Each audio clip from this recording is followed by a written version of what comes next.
In this video we are going to look at two terms, work and energy. Right? We have already looked at work done, what is the meaning of work done, and we are now going to, in this video, see at work and energy. The first question that comes to mind is how much work can a body do? Right? How much work can a body do? The answer to this question is very simple. A body can do as much work as it possesses energy. So what we are saying is the amount of work done by a body is related to the amount of energy it possesses. If a body has got more energy, it will be able to do more work, right? And hence in physics we will say work and energy are one and the same. I'm making a very, very important statement over here. In physics, work and energy both are to be looked at as one and the same, right? In fact, they are two sides of the same coin.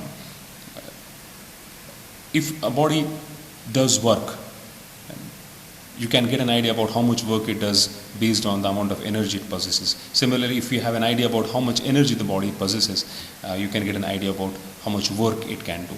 So both are one and the same, and therefore work and energy have the same unit, joule, right? So remember that work and energy have one and the same, are very, very similar, and their unit is joule. But in common parlance, we have got different units of energy that we commonly use. Let us begin with the simplest one. And the simplest one that we use is, for example, calorie. Calorie is the unit that we use for heat, and we'll try to understand the relationship between calorie and joule, right? And it turns out that one calorie is equal to approximately 4.18 joule, which we take nearly as 4.2 joule.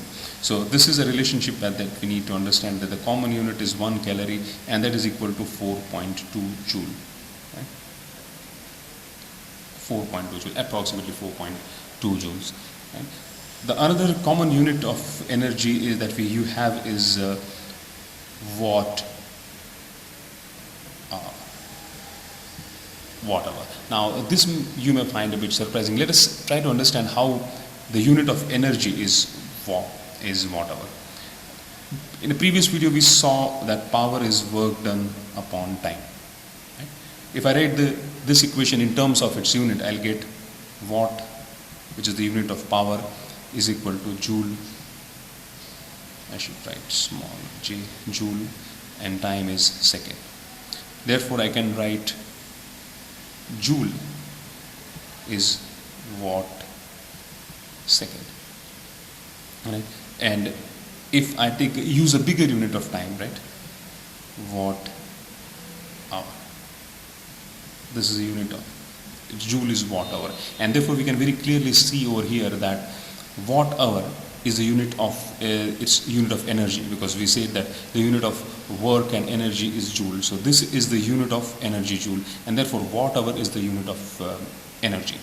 The reason why we use this unit is because if we use watt second, it will become a very large unit, in the sense that if we try to find out the energy possessed by an object, the number that we get a very large number, because we are looking at watt per second. But if we take watt hour, then it will turn out to be a smaller number, and a number that we can deal with. Therefore we use the unit watt hour, and watt hour is generally denoted by capital W and small h. So watt hour, this is the symbol that we will use for watt hour, and this is symbol for joule.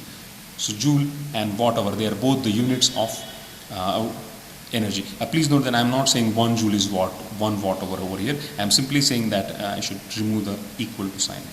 I am simply saying that watt hour turns out to be the unit of energy. Okay. So if you look at 1 watt hour,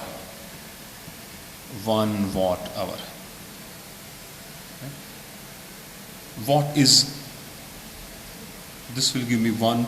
Now watt is joule per second, and 1 hour is 3600 seconds, right? So this will give me second will get cancelled, 3600 joule. So 1 watt hour is 1 watt hour is equal to 3600 joules. right? Please note that again, let me repeat, both are units of energy, watt hour, 1 watt hour and joule, and the relationship between them is 1 watt hour is 3600 joule. And similarly, if I take a larger unit of watt hour, let us say I take 1 kilowatt hour, right? 1 kilowatt hour. Since it is kilo, this will get multiplied by 3, so I'll get 3600 to 10 raised to 3 joules, and that can be written as 3.6 into 10 raised to 6 joule, right? 1 kilowatt hour, and this can be written as 3.6 megajoules, because mega is 10 raised to the power 6, so kilowatt hour. I think I'm struggling with space over here. 1 kilowatt hour is 3.6 megajoule. So that's another relationship between the units of energies. 1 kilowatt hour is 3.6 megajoule, and 1 watt hour is 3600 joules. This is commonly used unit in electricity, right? When we consume electricity at home, we get electricity bill, and generally the electricity board charges us. For example, the electricity board says that 1 unit will cost you, say for example, rupees 6, right? So when the electricity board is saying that the cost of electricity is rupees 6 per unit, what it actually means is that you'll have to pay rupees 6 for using 1 kilowatt hour of energy. So when they say 1 unit of electricity, what they actually mean is 1 kilowatt hour of electricity. So this is a commonly used unit in electricity. Lastly, we will look at one more commonly used unit of electricity, and that is 1 electron volt, right? And it turns out that 1 electron volt is 1.6 into 10 raised to minus 19 joule, right? 1 electron volt, right, is 1.6 into 10 raised to minus 19 joule. 1 electron volt is the energy gained by an electron. This 1 electron volt is the energy gained by an electron when it is accelerated through a potential difference of 1 volt. So let us say we have a potential difference across these of 1 volt, right? Let us say that the potential difference across these 2 points is 1 volt. Then the amount of energy which is gained by the electron when it passes across a potential difference of 1 volt is 1.6 into 10 raised to minus 19 joule. We will look at this once again when we discuss when we're discussing electricity, right, later on in the syllabus. Currently, for you, it is suffice to understand that 1 electron volt is 1.6 into 10 raised to minus 19 joule. Okay, I want to summarize what we have discussed so far in this video. We have discussed a couple of things. One, that work and energy are the two sides of the same coin, right? The amount of work done depends upon the amount of energy that the body possesses, right? So you have to look at work and energy as one and the same. And secondly, we have said that both have the same unit, joule, right? Third, we looked at various common units of energy, and we got a relationship of those units with joule. The first unit that we looked at is 1 calorie, which is 4.2 joule. The second unit we looked at is 1 kilowatt hour is equal to 3.6 megajoule.